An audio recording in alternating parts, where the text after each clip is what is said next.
The artificial lights cascaded down from the massive dome, bathing the Corvani Grand Arena in a harsh, unforgiving glow.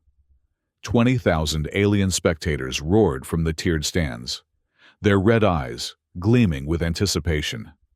Below, on the heat-resistant alloy floor of the arena, Raymond stood alone, his scarred body a testament to 3 months of brutal survival in this glorified slaughterhouse. He took a deep breath, feeling the familiar rush of adrenaline course through his veins. His muscles, honed through years of special forces training and now through desperate combat, tensed in anticipation. This wasn't his first fight, but something felt different today. Maybe it was the way the crowd seemed particularly bloodthirsty, or perhaps it was the sleek, next-generation Mech that had just entered the arena opposite him. The Mech stood nearly 15 feet tall, its polished exoskeleton gleaming under the arena lights. Blue plasma coiled around its arms like liquid lightning, and its reinforced legs stomped forward with earth-shaking steps. Inside the cockpit sat Sarissa. Her crimson eyes narrowed in concentration as she guided the war machine toward her human opponent. Sarissa came from Corvani nobility, her lineage traceable to the founding of the first colonies. She had been piloting mechs since childhood, rising through the ranks with a combination of natural talent and aristocratic privilege. But lately, doubts had begun to creep into her mind. The prolonged war with humans, the propaganda that constantly flooded Corvani media, the growing whispers of atrocities, it all seemed increasingly hollow. She pushed these thoughts aside. Today was about honor.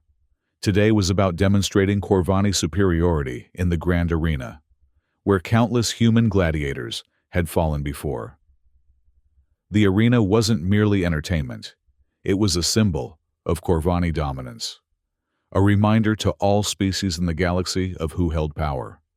"Commence combat sequence," announced the amplified voice of Arena Master Vorak from his VIP box. The energy barrier separating the spectator stands from the arena floor shimmered with renewed intensity, and a ceremonial horn blared across the stadium. Raymond didn't wait for the Mech to make the first move. In a burst of speed that surprised even the veteran spectators, he sprinted directly toward the mechanical behemoth, ducking low as the Mech's right arm swung in a wide arc, trailing blue plasma fire. "What is he doing?" muttered one Corvani spectator to another. "Is the human suicidal?" Raymond slid beneath the Mech's legs, his trained eyes already identifying the hydraulic joints where the armor plating was thinnest. With a precision born of desperate necessity, he jammed his fingers into the narrow gap between the armor and the hydraulic system of the right leg, pulling with strength that seemed impossible for a human frame. Inside the cockpit, warning lights flashed across Sarissa's control panel. The Mech's stability indicators shifted into the red zone as sensors detected a breach in the right leg assembly. "Impossible," she whispered, genuine shock registering in her voice. Corvani mechs were built to withstand artillery fire. The idea that bare human hands could damage one was inconceivable. The crowd's enthusiastic cheering faltered, replaced by confused murmurs as Raymond continued his assault. With a screech of tearing metal, he ripped free a critical hydraulic line. Pressurized fluid sprayed across the arena floor as the mech's right leg seized up. Sarissa fought to maintain balance, compensating with the left leg stabilizers. She swung the mech's arm down, attempting to dislodge the human pest. But Raymond was already moving, scaling the partially disabled leg with the agility of a predator. "Activate close-range plasma defense," she commanded, and jets of blue fire erupted from ports along the mech's lower body. Raymond rolled away from one blast, the heat searing across his back. But he wasn't deterred. He circled around to the mech's rear, where cooling systems were exposed. The arena had fallen unnaturally quiet. This wasn't how these fights usually proceeded. Humans armed with primitive weapons would typically dash around desperately before being crushed or incinerated for the crowd's entertainment. But this was different. This human wasn't just fighting. He was systematically dismantling a war machine with nothing but his bare hands. Raymond reached the back panel, his fingers finding and prying open a maintenance hatch. Sarissa tried to rotate the mech's torso, but with one leg compromised, the movement was sluggish. She caught a glimpse of the human's face through an external camera, his eyes burning with determination, lips pulled back in a grimace of effort, and for a brief moment, their gazes seemed to meet across the digital divide. There was something in his eyes beyond rage, beyond the animal instinct for survival. There was intelligence, purpose. Sarissa felt an unexpected flicker of respect, quickly buried beneath her training and duty. The mech began to list dangerously as Raymond disconnected more critical systems. Sparks flew from exposed wiring, and the smell of burning insulation filled the air. The mighty war machine, symbol of Corvani technological superiority, was being taken apart by a creature they considered little more than livestock. All systems compromised, the mech's AI warned Sarissa. Structural integrity failing. Recommend emergency evacuation. Raymond had climbed to the mech's shoulder now, his hands gripping the armor plating near the cockpit. The mech staggered, then crashed to one knee with a thunderous impact that shook the arena floor. The crowd gasped collectively, some standing in disbelief. Sarissa's hand hovered over the ejection controls. Protocol demanded fighting to the death, but self-preservation argued otherwise. As Raymond began prying at the cockpit seal, she made her decision. She raised her hands in the universal gesture of surrender and spoke into the external communication system. Her voice broadcast across the stunned arena. "I surrender." Two simple words that shattered decades of Corvani martial tradition. Raymond paused, breathing heavily, sweat and blood mingling on his skin. He could have continued his assault, could have torn into the cockpit and ended the pilot inside. But something made him step back, standing atop the fallen mech like a conquering hero of old. Vorak's voice crackled over the arena speakers, tight, with barely controlled fury. "This is unprecedented. Medical team to the arena floor. Security. Escort the human to the holding cells." The energy barrier dimmed, allowing a medical team to rush forward. They helped Sarissa from the disabled mech, their expressions a mixture of concern and barely disguised disgust at her capitulation. The security team approached Raymond more cautiously, energy restraints at the ready. But Raymond didn't resist. He had made his point. He allowed himself to be led away, casting one last glance at the Corvani pilot, whose life he had spared. Their eyes met briefly across the arena floor, red alien irises locked with human brown, before they were led in opposite directions. Neither could have known that this moment, this single combat in a sadistic alien arena, had just set in motion events that would reshape the destiny of two species and the balance of power across 30 star systems. The medical bay was sterile and bright, its white walls a stark contrast to the blood and grime of the arena. Raymond sat on an examination table, wincing as a Corvani medic applied antiseptic to the plasma burn across his shoulder blade. "You're fortunate," the medic commented, his tone clinically detached. "Third-degree burns over 12% of your dorsal region. Any closer to your spine, and you'd be paralyzed." Raymond remained silent, having learned that speaking without being addressed was considered insolence in Corvani culture. His mind was elsewhere anyway, replaying the fight, analyzing what he'd learned about mech vulnerabilities. The door slid open with a pneumatic hiss, and Raymond's head snapped up in surprise. Standing in the doorway was Sarissa, still in her pilot's uniform but without the helmet. Up close, her alien features were more pronounced. The slightly elongated skull, the crimson eyes with their vertical pupils, the fine scaling around her temples that caught the light like crushed rubies. "Leave us," she commanded the medic, who hesitated only briefly before complying. When they were alone, Sarissa approached slowly, carrying a small medical kit. "The official treatment will be inadequate," she said, her voice softer than it had been in the arena. "Corvani medical protocols for humans are deliberately substandard." Raymond watched warily as she opened the kit and removed what appeared to be a different antiseptic solution. "Why are you helping me?" She began applying the solution to his burns, and the immediate relief from pain confirmed her words about the previous treatment. "Because you could have killed me, but you didn't." "Killing you wouldn't have helped me escape this hellhole," Raymond replied pragmatically. Sarissa's lips curved in what might have been a smile. "True, but many humans in your position would have chosen revenge over strategy." She worked in silence for a moment, then asked, "You were military, weren't you? Before your capture?" Raymond nodded slightly. "Special forces, until our defensive line collapsed at Proxima Centauri." "I thought so. Your attack was too systematic to be improvised." She sealed the wound with a transparent, cooling gel that immediately began to accelerate healing. "You're not what our propaganda says humans are." "And what's that?" "Primitive, instinct-driven, incapable of higher strategy." She repacked the medical supplies. "They tell us you're barely sentient, that the arena is humane because you understand little beyond immediate physical stimuli." Raymond laughed bitterly. Convenient narrative for turning genocide into entertainment.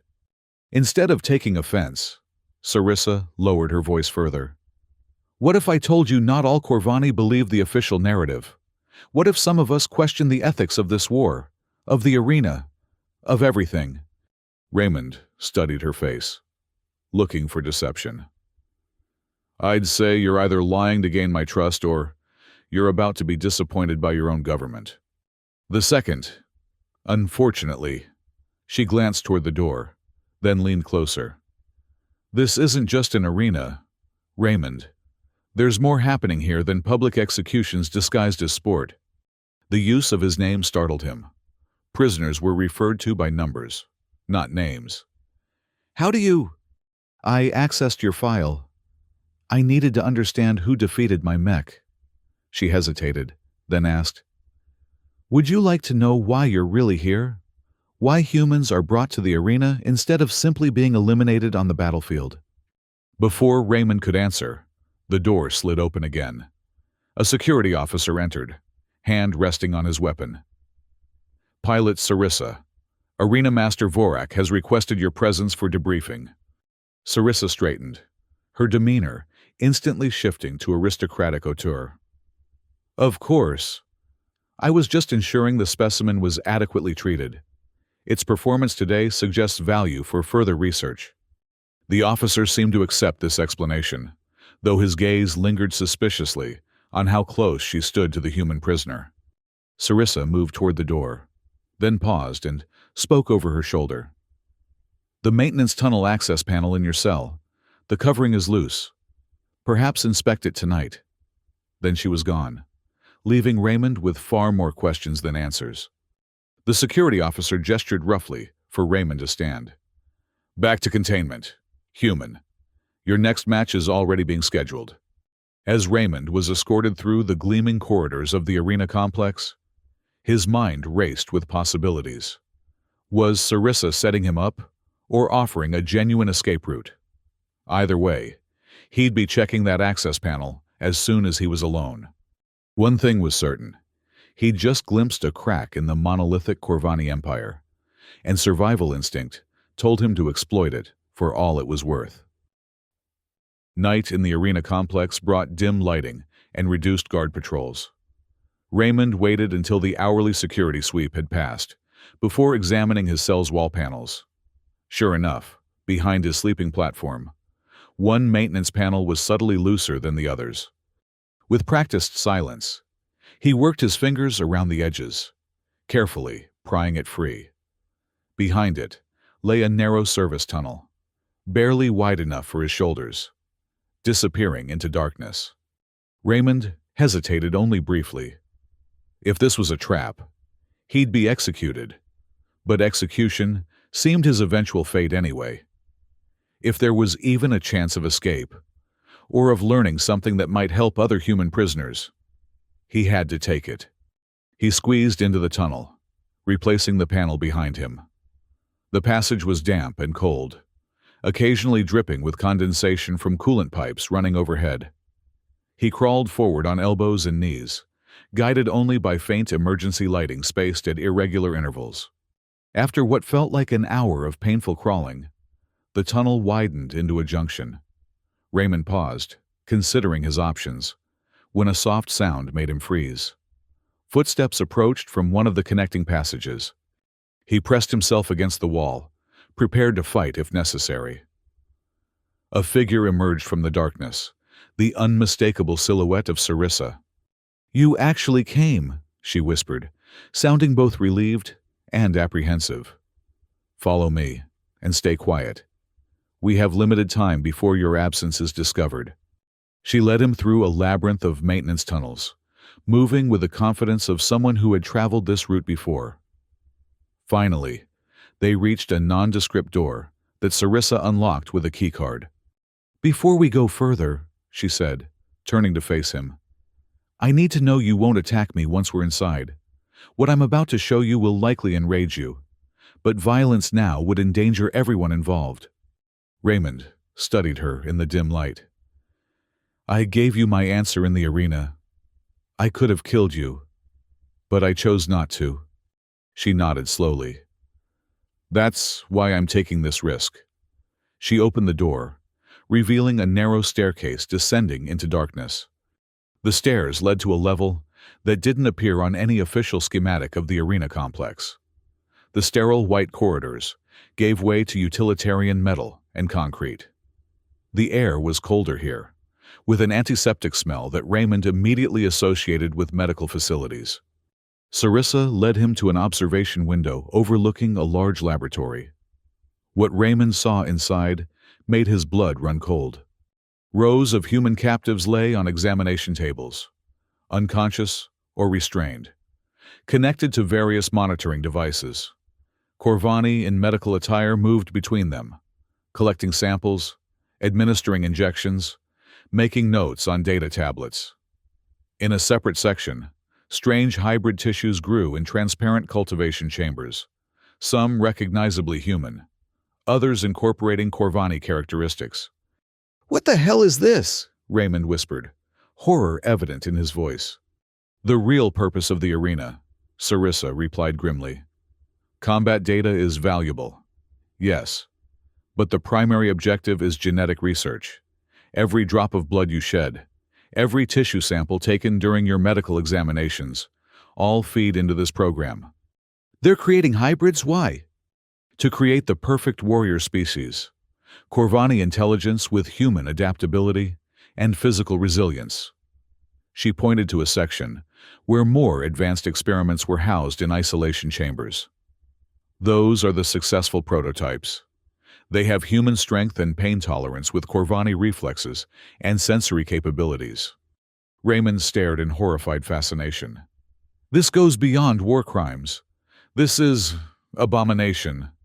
Which is why some of us can no longer remain silent," Sarissa said quietly. "I belong to a group called the Truth Seekers. We believe this war has gone too far, that atrocities like this threaten the soul of our civilization." Raymond turned to her, suspicion returning. "And I'm supposed to just believe you've had a moral awakening? That you're betraying your own kind out of the goodness of your heart?" "My awakening, as you call it, began long before today. But seeing you fight, watching you overcome impossible odds through sheer will and intelligence, it confirmed what I already suspected. Everything we've been told about humans is a lie." She met his gaze steadily. "We're not so different that one species deserves to experiment on the other like lab animals." A sudden alarm blared through the complex, making both of them flinch. "They've discovered you're missing," Sarissa said urgently. "We need to move. Now." "Where?" Raymond demanded, as they hurried back toward the stairwell. "I'm not going back to that cell. Not after what I've seen." To people who can help us expose this, but we'll need to go outside the arena complex, into the city. She handed him a small device. Put this behind your ear. It's a universal translator. Where we're going. Not everyone speaks your language.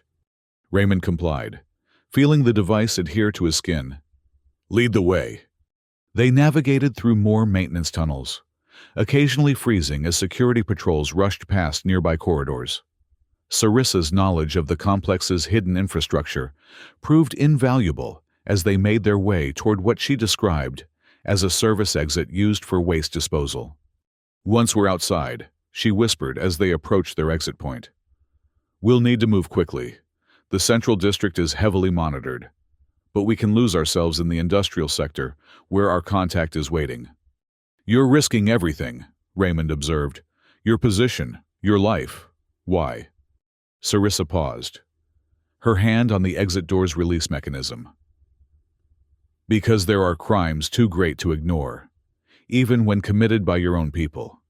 Because I've watched hundreds of sentient beings die for entertainment and kept silent. There comes a point where survival without honor isn't worth the price. She pushed the door open. And because you showed mercy when you had every reason not to, they slipped out into the rain-slicked streets of the Corvani capital. Two fugitives, human and alien, united by a shared revulsion at the atrocities committed in the name of victory, and by the faint hope that truth might yet prevail in a galaxy torn by hatred.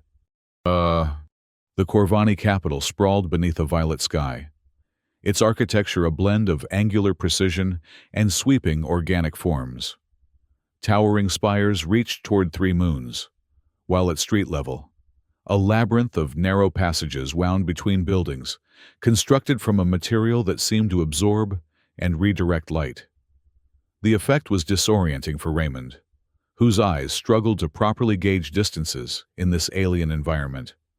Sarissa led him through back alleys and service corridors, avoiding the main thoroughfares where surveillance was heaviest. They passed Corvani citizens of various castes, distinguishable by their attire and the different hues of their scaling. Nobility like Sarissa bore ruby-red markings, while laborers displayed duller, earthen tones. "Keep your head down," Sarissa murmured as they skirted a public square. "Humans are rare outside the arena district. You'll attract attention." Raymond complied, though it hardly seemed necessary. Most Corvani they passed barely glanced at them, hurrying about their own business. He was struck by how ordinary it all seemed, how the citizens of this world went about their daily lives while not far away. Members of another sentient species were being tortured and experimented upon. "Don't judge them too harshly," Sarissa said, as if reading his thoughts. "Most genuinely don't know. The arena is presented as a humane alternative to battlefield execution, and the research facilities are classified at the highest levels." "Willful ignorance is still a choice," Raymond countered. "Is it? When the alternative is to question everything you've been taught since birth." She guided him down a steep stairwell that led to what appeared to be an abandoned industrial sector. "Here we are. Stay close." The buildings here were dilapidated, many bearing the scars of what might have been industrial accidents, or perhaps bombing during some earlier conflict. They entered what had once been a manufacturing facility, its cavernous interior now stripped of equipment and dimly lit by sporadic emergency lighting. "Keleth," Sarissa called softly. "It's Sarissa. I've brought him." From the shadows emerged a tall Corvani male, his scales a deep indigo that marked him as belonging to the scientific caste. His eyes widened slightly at the sight of Raymond. "So this is the human who defeated a mech with his bare hands," he said, his voice carrying a subtle harmonic quality that the translator rendered imperfectly. "The arena footage is being suppressed, but it's circulating through underground channels. You've become something of a symbol, whether you intended to or not." Raymond remained wary. "Symbol of what, exactly?" "Of the lie at the heart of this war. Keleth gestured for them to follow him, deeper into the abandoned facility. For decades, our government has justified the conflict by portraying humans as dangerous, but ultimately inferior, creatures that must be controlled or eliminated for the safety of the galaxy. Yet, here you stand, having defeated our most advanced military technology, with nothing but your own body and mind. They entered what had once been an administrative office, now converted into a makeshift command center. Screens displayed various data feeds, and a small group of Corvani, perhaps 5 or 6, worked at different stations. All looked up as the trio entered, their expressions ranging from curiosity to open hostility at the sight of Raymond. "This is the core of truth seekers in the capital," Sarissa explained. "Similar cells operate in other Corvani cities and colonies. We've been gathering evidence of war crimes and ethical violations for years. But what happens in the Arena laboratory is our most significant discovery yet." Keleth gestured toward a central holographic display. "Sarissa has taken an enormous risk bringing you here. Now we need to know if you're willing to take an even greater risk to help us expose the truth." The hologram showed the layout of the Grand Arena complex, with certain sections highlighted in pulsing red. In 3 days, Arena Master Vorak is hosting a special exhibition match, broadcast live to over 2 billion viewers across 30 star systems. It's meant to showcase the latest mech technology against captured human resistance fighters. "Let me guess," Raymond said grimly. "I'm scheduled to be the main attraction." "Precisely. After your performance today, Vorak wants to demonstrate that your victory was a fluke, that even the strongest human can be defeated by Corvani ingenuity." Keleth manipulated the hologram, zooming in on a specific section. "What he doesn't know is that we've identified a vulnerability in the arena's security protocols. During live broadcasts, the transmission system connects directly to the central control hub, which also manages the laboratory containment systems." Sarissa stepped forward. "Our plan is to hijack the broadcast and replace it with footage from the laboratories. 2 billion Corvani, plus viewers from allied species, will see exactly what's being done in the name of victory." "And my role in this?" Raymond asked, though he already suspected the answer. "You'll need to fight again," Keleth confirmed. "Make it convincing enough to keep the audience engaged while our tech specialists infiltrate the system. I'll be piloting the mech—" "No," Sarissa interrupted. "I'll do it. I'm the logical choice. As a noble and a veteran pilot, no one will question my presence, despite today's defeat. I can guide Raymond to the access point during the choreographed battle." Keleth looked like he wanted to argue, but finally nodded. "Very well, but the risk is extraordinary. If you're caught—" "Then we die knowing we tried to stop this abomination," Sarissa finished firmly. Raymond studied the holographic arena. "I'll need to know exactly where this access point is, and how long your people need to upload the footage." 30 seconds of continuous connection should be sufficient, answered one of the technicians, a younger Corvani with unusually pale scales. "The difficulty will be reaching the access point without alerting security. That's where I come in," Sarissa said. "I can drive Raymond toward the maintenance sector with strategic attacks. It will look like part of the battle, but actually position him where he needs to be."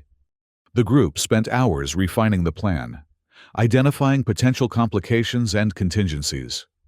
Raymond learned that the Truth Seekers had members throughout Corvani society, scientists troubled by ethical violations, military personnel disillusioned with the war's justifications, ordinary citizens who had glimpsed the truth behind the propaganda.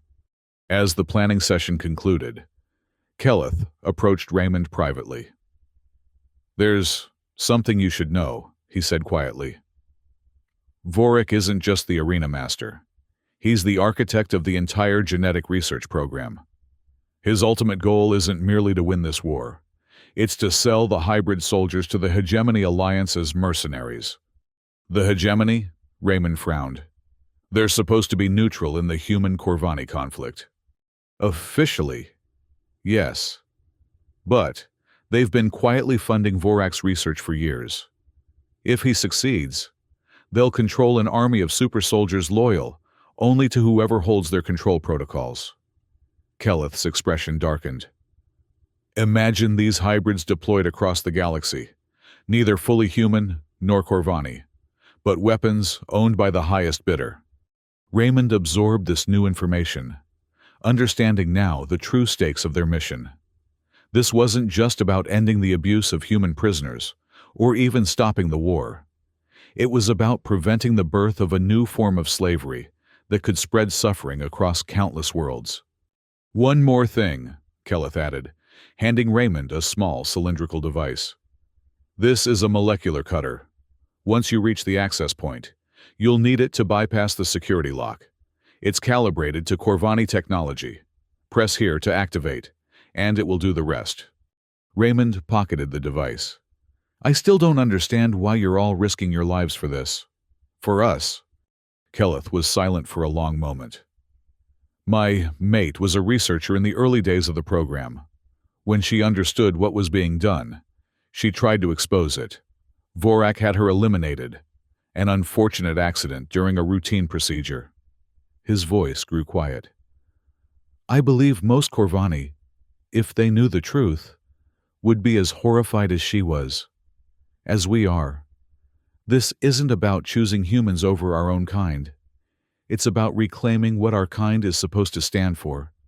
As Raymond was led to a secure location where he would rest before the mission, he reflected on the strange twist of fate that had brought him here.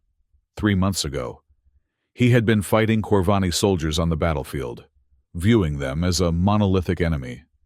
Now he was allied with Corvani rebels, planning a desperate mission that might save both their species from a terrible future. The universe, it seemed, was more complex than the simplistic narratives of war would have anyone believe. As he drifted into an uneasy sleep in this alien safe house, Raymond wondered if there might yet be hope for something beyond mere survival, perhaps even a peace that neither side had dared imagine possible. The day of Arena Exhibition 47 arrived with an atmosphere of unprecedented anticipation. News of Raymond's defeat of a Corvani mech had leaked despite official suppression, spreading through underground channels and creating a buzz that the authorities couldn't entirely contain. The result was a packed arena, 40,000 spectators filling every tier, with billions more watching via live transmission across 30 star systems. Raymond was brought to the preparation chamber beneath the arena floor, ostensibly under heavy guard. In reality, 2 of his 4 guards were truth-seeker sympathizers who had ensured that the tracking implant normally injected into contestants had been subtly disabled. As he was fitted with the minimal armor allowed to human combatants, essentially glorified padding that offered psychological rather than physical protection, Raymond reviewed the plan in his mind. The molecular cutter was hidden in a false panel in his right boot, detectable only by the most thorough scan, which the sympathetic guards had carefully avoided. You have 15 minutes until presentation, announced the senior guard, leaving Raymond alone in the chamber. Almost immediately, a small communication device hidden in the padding near his ear activated. Raymond, can you hear me? Sarissa's voice was tense but clear. I hear you, he replied quietly. I'm in the Mech Bay preparing for launch. Keleth confirms our technical team is in position near the broadcast center. Remember, you need to make it to access point C-17 near the Eastern Maintenance Tunnel. I'll drive you there with a series of strategic attacks, but it has to look convincing. Understood. Raymond rotated his shoulders, loosening muscles still sore from his previous fight. And, after the broadcast is hijacked? Chaos, most likely. Use it to reach the VIP section. Vorak will be there with the hegemony representatives. They need to be exposed publicly as well. I'll provide cover with the mech as long as possible. The communication cut off as the door to the preparation chamber opened. It was time. Raymond was escorted up to the arena floor, through a rising platform. As he emerged into the blinding artificial light, the roar of the crowd washed over him like a physical force. The arena's energy barriers shimmered at full power, containing the spectators' excitement as much as the combatants. Across the vast circular space, another platform rose, bearing Sarissa's mech, larger and more imposing than the one she had piloted in their previous encounter. This was the latest XR-9 model, its weapon systems prominently displayed for the audience's appreciation. From a special platform, high above the arena floor, Arena Master Vorak stepped forward to address the crowd. He was tall, even for a Corvani, his scales an unusually deep crimson that signified the highest nobility. His amplified voice echoed throughout the complex. Citizens of the Corvani Dominion and honored guests from the Hegemony Alliance. Today, we witness the triumph of Corvani engineering over the primitive strength of our enemies. This human specimen, he gestured dismissively toward Raymond, achieved an anomalous victory through desperate tactics. Today, we demonstrate that such flukes are meaningless against our true technological superiority. The crowd roared its approval. Raymond scanned the VIP section, noting the presence of several hegemony representatives, distinguishable by their distinctive gray-green scales and ceremonial collars. They watched with detached interest, like investors evaluating a business opportunity rather than spectators enjoying a sport. A ceremonial horn blared, signaling the start of combat. Sarissa's mech immediately powered up, its plasma weapon systems glowing with lethal energy. For show, she fired a warning shot that scorched the arena floor several feet from Raymond. Raymond launched into motion, circling the mech with the speed and agility that had surprised viewers in his previous match. This time, however, every movement was carefully choreographed, a dance of feigned attacks and strategic retreats designed to move him gradually toward the eastern section of the arena. Sarissa played her part perfectly, driving him backward with sweeping attacks that looked devastating but always left him an escape route. To the audience, it appeared that the human was desperately evading a superior opponent. To the knowing eye, it was a precisely executed plan. As they approached the eastern maintenance tunnel, Raymond made a spectacular leap onto the mech's arm, apparently attempting to repeat his previous strategy. Sarissa responded by violently shaking him off, throwing him toward the exact access point they had targeted. Raymond landed hard, making it look like an uncontrolled fall. Rolling to his feet, he sprinted for the maintenance tunnel entrance as Sarissa fired plasma bursts that intentionally missed by inches, scorching the wall behind him in a spectacular display. The crowd was fully engaged now, screaming for the mech to finish its prey. Security guards stationed around the perimeter remained at their posts, seeing nothing unusual in a human contestant trying to find cover from the mech's onslaught. Raymond reached the access panel marked C-17, concealed from most viewing angles by a structural support column. As Sarissa kept the audience distracted with a dramatic display of weapons fire in the opposite direction, he extracted the molecular cutter and applied it to the panel's lock mechanism. The device hummed softly, breaking down the molecular bonds of the locking system. After a tense 15 seconds, the panel slid open, revealing the access terminal inside. Raymond plugged in the data spike provided by the Truth Seekers and activated it with a 3-digit code. For a moment, nothing seemed to happen. Then, the arena's massive display screens flickered simultaneously. The live feed of the combat was replaced by crystal-clear footage from the secret laboratories beneath the arena. A collective gasp rose from the crowd as images of human prisoners strapped to examination tables filled every screen. The footage continued, showing Corvani scientists extracting tissue samples, performing genetic manipulations, and growing the hybrid prototypes in their containment chambers.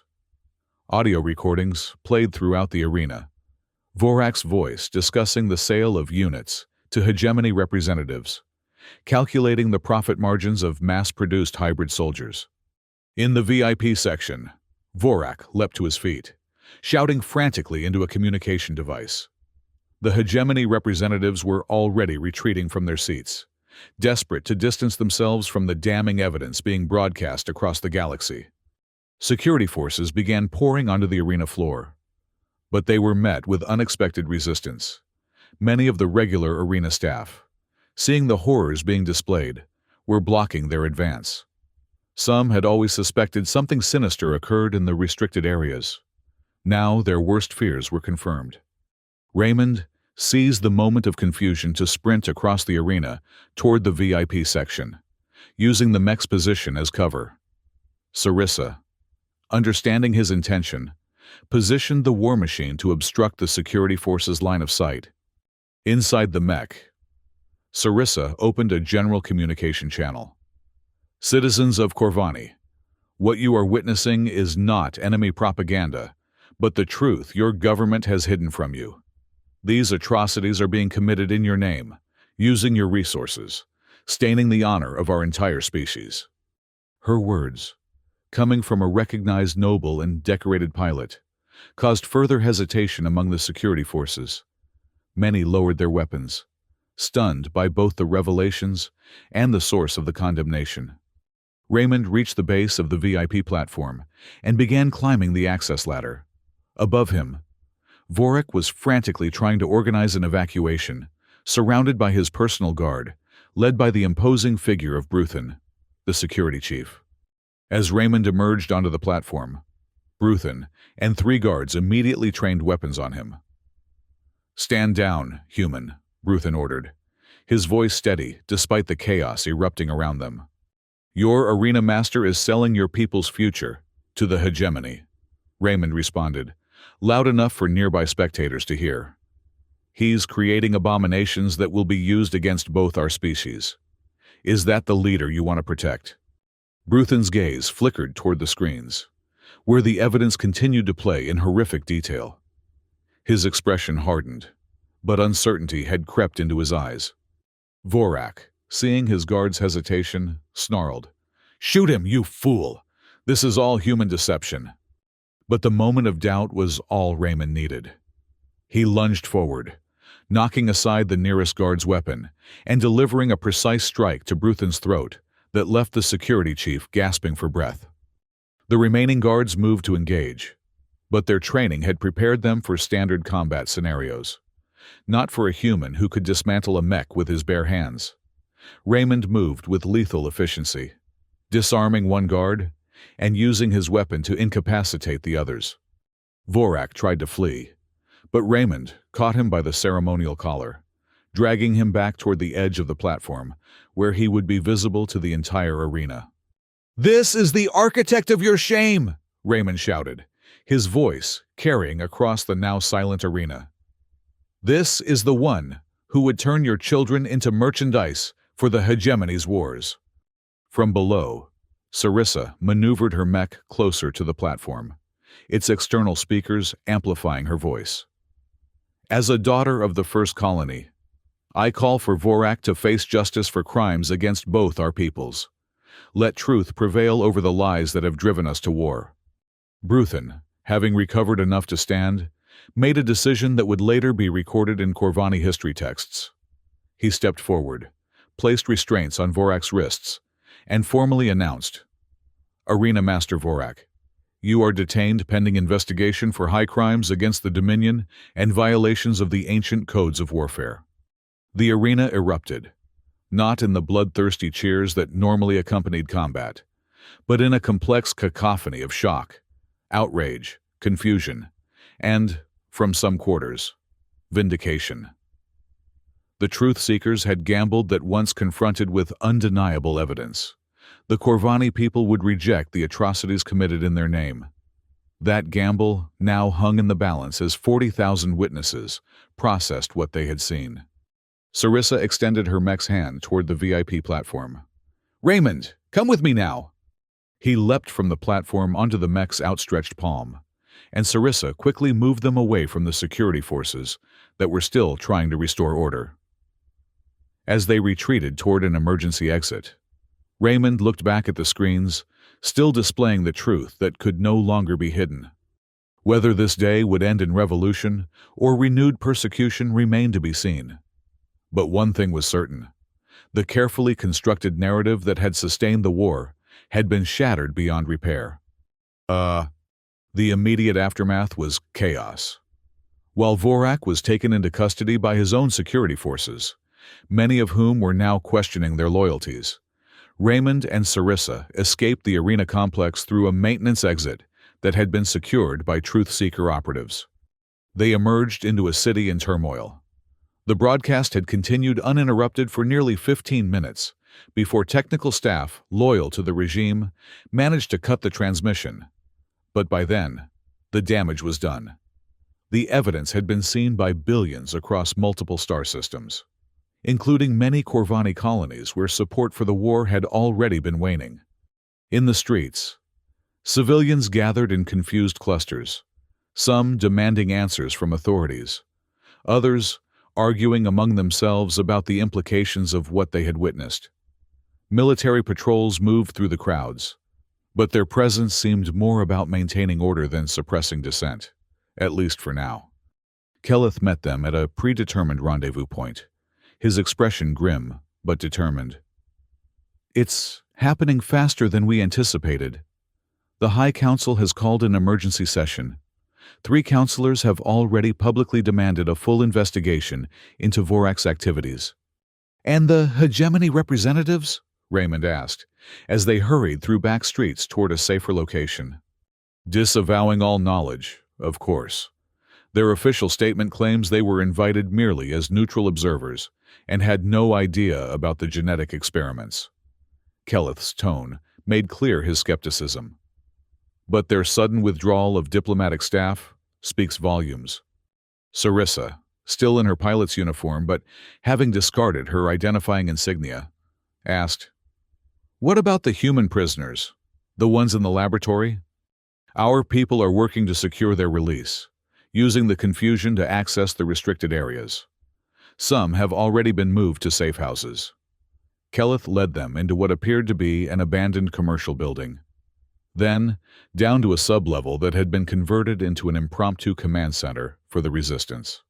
Inside, dozens of truth-seekers, both Corvani and, surprisingly, a few humans, worked at various stations, coordinating what had become a full-scale operation to capitalize on the day's revelations.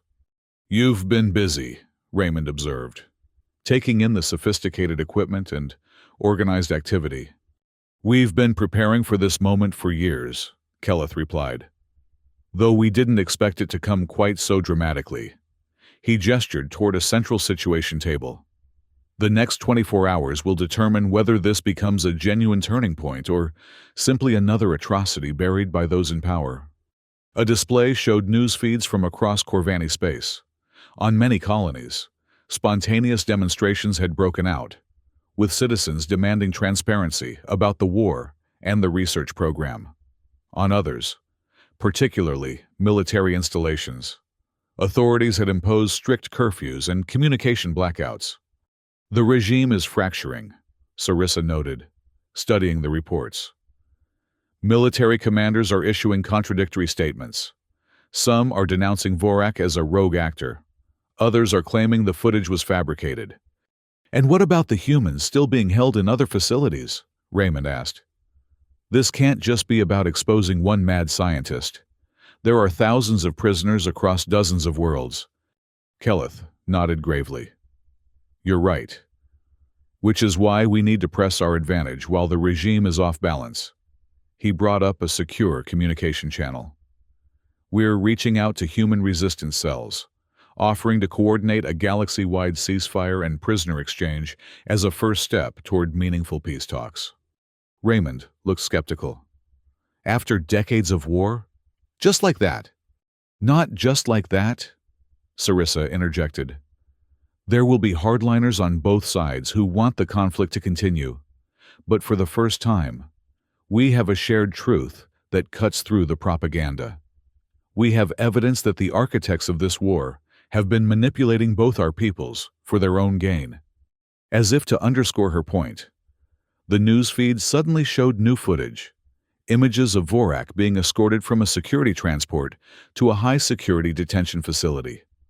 The once proud arena master looked diminished, his aristocratic bearing replaced by the furtive demeanor of a criminal exposed.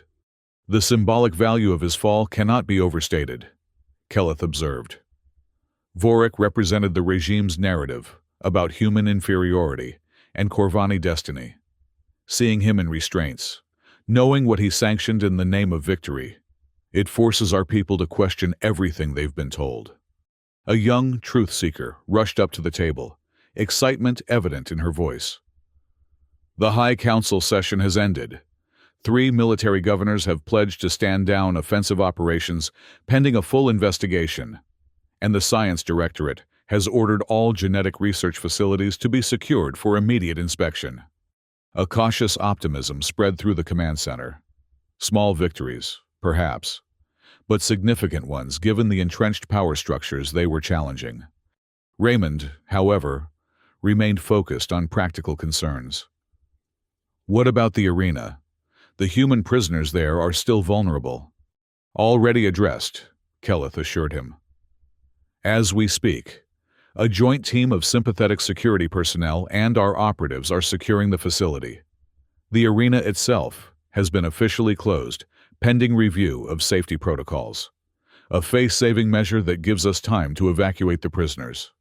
Sarissa, who had been monitoring communications from military channels, suddenly straightened. Something's happening at the central spaceport. Multiple diplomatic vessels requesting emergency departure clearance. Kelleth quickly brought up surveillance footage from near the spaceport. The images showed a convoy of official vehicles approaching the diplomatic terminal at high speed. Hegemony representatives, he identified, zooming in on the insignia. They're running. They know their complicity will be investigated next. We can't let them escape, Raymond said firmly. They're as responsible as Vorak. More so, if they were financing the program. Sarissa nodded in agreement. If they return to Hegemony space, they'll simply continue the project elsewhere, perhaps with willing partners from other species. Kelleth was already mobilizing a response team. We have operatives at the spaceport.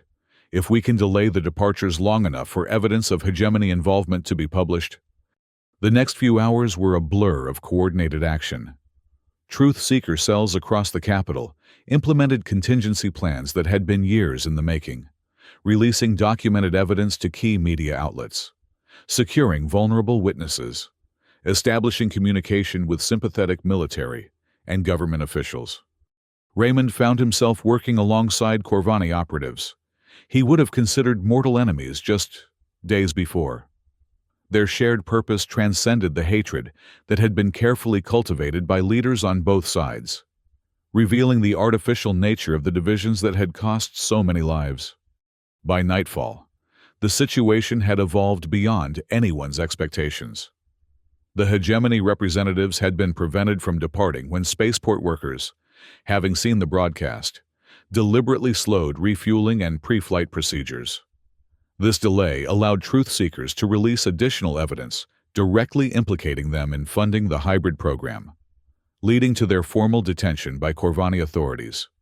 Meanwhile, 3 members of the High Council had formed an interim leadership committee, publicly committing to a full accounting of war crimes and opening direct communication channels with human governments.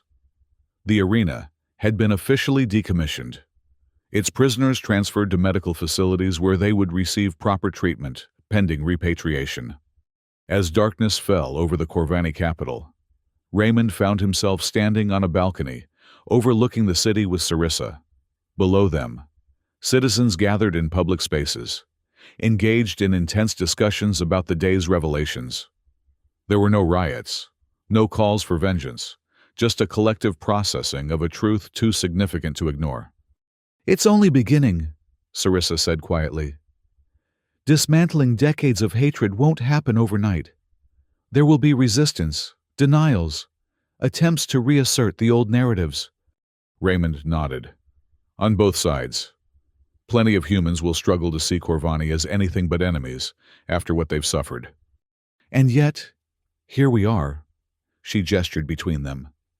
If a captured gladiator and a noble pilot can find common cause, perhaps there's hope for others. Raymond studied the alien city, so different from the human worlds he had known, yet filled with people wrestling with the same fundamental questions of justice, truth, and responsibility. "What happens now?" he asked. "To you.